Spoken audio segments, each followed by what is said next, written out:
السلام علیکم محترم ناظرین، ایک بار حضرت عیسیٰ علیہ السلام کی خدمت میں ایک آدمی نے عرض کی کہ میں آپ کے پاس رہ کر آپ کی خدمت اور علم حاصل کرنا چاہتا ہوں۔ آپ نے اس کو اجازت دے دی۔ چلتے چلتے جب دونوں ایک نہر کے کنارے پہنچے تو حضرت عیسیٰ علیہ السلام نے فرمایا آؤ کھانا کھا لیں۔ حضرت عیسیٰ علیہ السلام کے پاس 3 روٹیاں تھیں۔ جب ایک ایک روٹی دونوں کھا چکے تو حضرت عیسیٰ علیہ السلام نہر سے پانی پینے لگے۔ اس دوران اس شخص نے تیسری روٹی چھپا لی۔ جب آپ علیہ السلام پانی پی کر واپس تشریف لائے تو روٹی موجود نہ پا کر پوچھا کہ تیسری روٹی کہاں گئی؟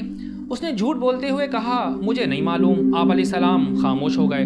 تھوڑی دیر بعد فرمایا آؤ چلتے ہیں۔ راستے میں ایک ہرنی ملی جس کے پاس 2 بچے تھے۔ حضرت عیسیٰ علیہ السلام نے ہرنی کے ایک بچے کو اپنے پاس بلایا، وہ آ گیا۔ آپ علیہ السلام نے اسے ذبح کیا، بھونا اور دونوں نے مل کر کھایا۔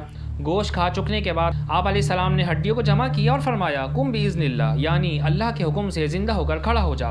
ہرنی کا بچہ زندہ ہو کر اپنی ماں کے ساتھ چلا گیا۔ آپ علیہ السلام نے اس شخص سے فرمایا تجھے اس خدا پاک کی قسم جس نے مجھے یہ معجزہ دکھانے کی قدرت عطا کی، سچ بتا وہ تیسری روٹی کہاں گئی؟ وہ بولا مجھے نہیں معلوم۔ فرمایا آؤ آگے چلتے ہیں۔ چلتے چلتے جب ایک دریا پر پہنچے تو آپ علیہ السلام نے اس شخص کا ہاتھ پکڑا اور پانی کے اوپر چلتے ہوئے دریا کے دوسرے کنارے پہنچ گئے۔ آپ علیہ السلام نے اس شخص سے فرمایا تجھے اس خدا پاک کی قسم جس نے مجھے یہ معجزہ دکھانے کی قدرت عطا کی ہے، سچ بتاؤ کہ وہ تیسری روٹی کہاں گئی؟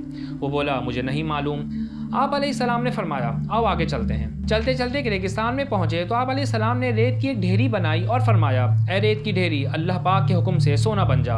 وہ فوراً سونا بن گئی۔ آپ علیہ السلام نے اس کے 3 حصے کیے، پھر فرمایا یہ ایک حصہ میرا ہے، ایک حصہ تمہارا ہے اور ایک حصہ اس کا جس نے وہ تیسری روٹی لی ہے۔ یہ سنتے ہی وہ شخص جھٹ بول پڑا کہ وہ تیسری روٹی میں نے ہی لی ہے۔ آپ علیہ السلام نے فرمایا یہ سارا سونا تم ہی لے لو۔ اتنا فرما کر آپ اسے چھوڑ کر آگے تشریف لے گئے۔ وہ شخص سونا چادر میں لپیٹ کر اکیلا ہی روانہ ہوا۔ راستے میں اسے 2 شخص ملے۔ انہوں نے جب دیکھا کہ اس کے پاس سونا موجود ہے تو اسے قتل کر دینے کے لیے دونوں تیار ہو گئے تاکہ سونا لے لیں۔ وہ شخص جان بچانے کی خاطر بولا تم مجھے قتل کیوں کرتے ہو؟ ہم اس سونے کے 3 حصے کر لیتے ہیں اور ایک ایک حصہ بانٹ لیتے ہیں۔ وہ دونوں شخص اس پر راضی ہو گئے۔ وہ شخص بولا بہتر ہوگا کہ ہم میں سے ایک شخص بھی تھوڑا سا سونا لے کر قریب کے شہر میں جائے اور کھانے کے لیے کچھ سامان لے آئے تاکہ کھا پی کر سونا تقسیم کر لیں۔ چنانچہ ان میں سے ایک آدمی شہر پہنچا، کھانا خرید کر واپس ہونے لگا تو اس نے سوچا کہ کیوں نہ کھانے میں زہر ملا دوں تاکہ وہ دونوں کھا کر مر جائیں اور سارا سونا میرا ہو جائے۔ یہ سوچ کر اس نے زہر خرید کر کھانے میں ملا دیا۔ ادھر ان دونوں نے یہ سازش کی کہ جیسے ہی وہ کھانا لے کر آئے گا ہم دونوں مل کر اسے مار ڈالیں گے اور پھر سارا سونا آدھا آدھا بانٹ لیں گے۔ چنانچہ جب وہ شخص کھانا لے کر آیا تو دونوں اس پر ٹوٹ پڑے اور اس کو قتل کر دیا۔ اس کے بعد خوشی خوشی کھانا کھانے کے لیے بیٹھے تو زہر نے اپنا کام کر دکھایا۔ وہ دونوں بھی تڑپ تڑپ کر ٹھنڈے ہو گئے اور سونا جوں کا توں پڑا رہا۔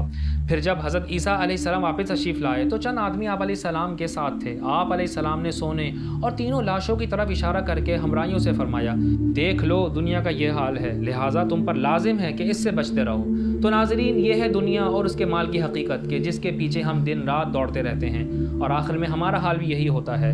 ہم خالی ہاتھ اس دنیا سے چلے جاتے ہیں اور سارا مال و دولت یہی دنیا میں جو کا تو پڑا رہ جاتا ہے۔